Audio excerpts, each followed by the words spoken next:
Hey guys, here's another jimalax unboxing video. I already opened the package, as you can see.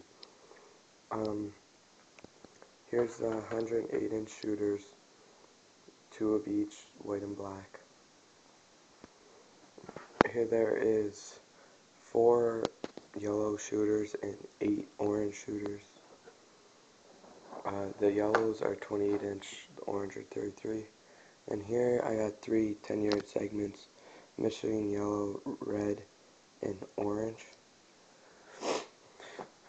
They threw in a lanyard and a jimalax pen.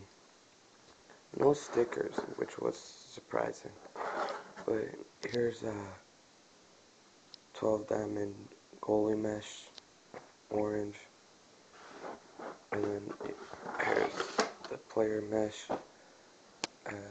2 pieces of black soft, 2 pieces of white soft, 2 pieces of black hard,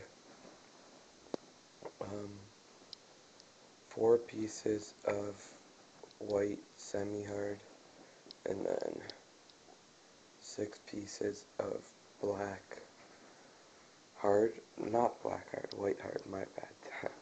I don't know what I was thinking there. They only sent me 1 extra mesh, it was white hard. But I'm not complaining. Alright, that's it. Thanks guys. Rate, comment, subscribe.